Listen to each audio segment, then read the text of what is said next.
안녕하세요. 저는 문경읍에 거주하고 있는 화상으로 21년째 치료받고 있는 이규룡이라고 합니다. 지금 문경에서 살고 계시는데 네. 문경에서 살면서 사고가 일어난 거잖아요. 네. 그 사고 날 때 정확한 사고 경위가 어떻게 돼요? 제가 7살 때 이제 유치원을 마치고 이제 집으로 이제 가고 있는 길에 옛날에는 문경초등학교 앞이 그냥 지금은 주택으로 돼 있는데 공터였거든요. 옛날에는 문경시에서 좀 관리하고 있는 공공근로자분들이 이제 춥다고 이제 모닥불을 켜둔 곳에서 이제 제가 지나가다가 네. 제 바지 이제 엉겨 붙은 거예요. 바람이 불어가지고. 아, 등하굣길에 옛날에는 공터였던 곳에 네. 이제 그게 모닥불 같은 걸 피워놨었는데 네. 그게 이제 갑자기 뭐 바람이 확 날려가지고 네. 바지에 발이 붙으신 거예요. 네. 바지에 이제 불이 붙어가지고 제가 그때 패딩 재질 있잖아요. 네네. 그런 바지를 입다 보니까 이제 그냥 일반 면바지 같은 경우는 그냥 바로 끄집어낼 수 있는데 네. 그런 패딩 재질이다 보니까 바로 그냥 눌러붙었구나. 네, 눌러붙더라고요. 네.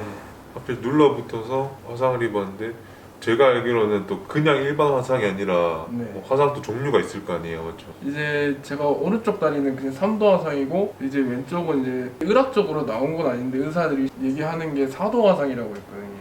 이제 4도 화상 같은 경우는 신경이랑 근육까지 파괴시키는 게 그게 4도 화상이라고 하더라고요. 제일 심한 거네. 네, 4도 화상 같은 경우는 기능도 그냥 일반 사람처럼 제대로 이제 사용할 수 없고 다리가 그냥 달려 있다고 해야 되나?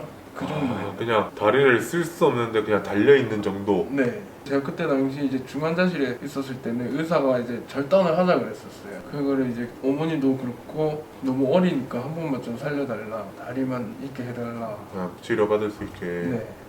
이게 또 화상 자체가 커서 다치면 이제 성장하는 게 기간이 좀 멈췄잖아요. 그냥 피부식하고 하면 상관없는데 이제 어릴 때 다치면 좀 이게 관절 부위 같은 데는 움직여야 되잖아요. 근데 일반 피부는 잘 늘어나는데 또 화상 피부식한 피부는 잘 안 늘어나요.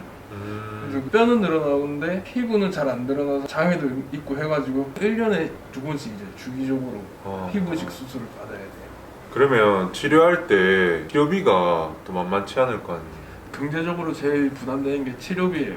이제 뼈 같은 경우는 이제 뭐 발목 골절이나 아니면 이제 딱 다 정해져 있어요. 그 수가가. 화상 같은 경우는 간염이 엄청 중요해가지고 병원에서 치료받는 게 더 좋거든요. 근데 그 치료도 이제 2도 화상이나 뭐 3도 화상이나 그 깊이에 따라 또 달라질 수 있는데 이게 피부식 한 번 하면은 제 피부만 사용하는 게 아니고 저 같은 경우는 이제 내 피부가 좀 모자르면은 인조진피를 써야 돼요. 그 인조진피가 한 장에 손바닥만한 크기가 300만 원. 기본 6장 쓰면은 2천만 원짜리고. 근데 또 내 몸에 있는 피부를 다 사용했을 시에는 안 쓸 수는 없고. 네. 그러면 이제 치료비가 이렇게 많이 들 텐데 현재 지금 경제적인 어려움이나 그리고 앞으로 어떻게 치료 비용에 대해 또 해결해 나갈지. 솔직히 이번에도 이제 이런 치료비 같은 경우는 부모님도 가진 게 얼마 없어요. 이제 저는 이제 이렇게 다치고 나서 맨날 이제 부모님이 치료비를 대주셨는데 이게 평생 저를 위해서 이렇게 해줄 수는 없다고 생각하고 제가 오히려 또 효도를 해야 된다고 생각해서 이 비용 문제는 이제 제가 일일이 이제 재단 전화해가지고 사회복지 재단 이런 데 있잖아요. 네네. 그런데 따로 신청을 해가지고 이제 공동 모금에 좀 올려달라고. 그러면 사회복지재단에 연락을 하셔서 자기에 대한 상황 설명을 하고 네. 신청을 하시면 선정되면 네. 그렇게 기부 행사가 진행이 되는 건가요? 네, 진행이 돼요. 좀 큰 병원 같은 경우는 병원 안에 재단이 있어가지고 재단 사회복지 거기 찾아가시면 각 병원의 사회복지 부처에 가가지고 네. 그 이야기를 하시면 되는 거예요? 네. 근데 이거를 또 사람들이 몰라서 못하시는 분들이 그렇죠. 많더라고요. 이런 걸 공유를 해드리면 조금이라도 치료에 도움이 된다고 하면 정말 좋은 정보가 될 것 같아요. 네.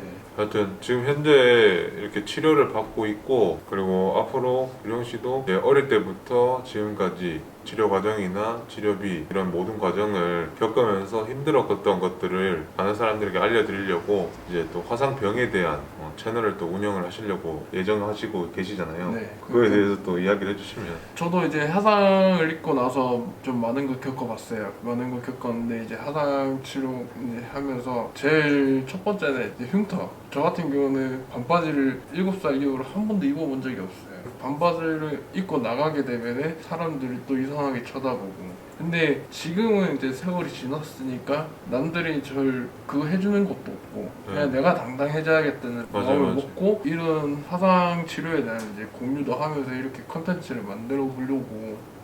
좋은 것 같아요. 네. 좋은 정보도 서로 공유가 되고. 네. 마지막으로 그러면 지금 현재 치료 중이시거나 네. 그리고 화상병에 대해서 많은 사람들에게 바라는 점을 이야기하고 영상을 네. 마치면 좋을 것 같습니다.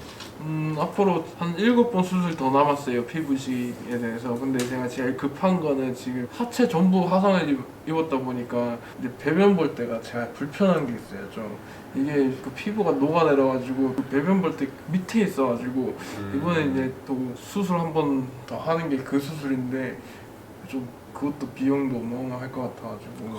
네. 좀 한 푼이라도 이렇게 좀 모금을 해가지고 드릴 수 있으면 좋을 것 같습니다. 네, 그리고 앞으로 화상 입으신 분들 뿐만 아니라 이렇게 어려운 사람들이 있으면은 좀 많은 도움을 드리기 위해서 콘텐츠를 만들어 나갈 테니까 좀 많은 관심 부탁드립니다.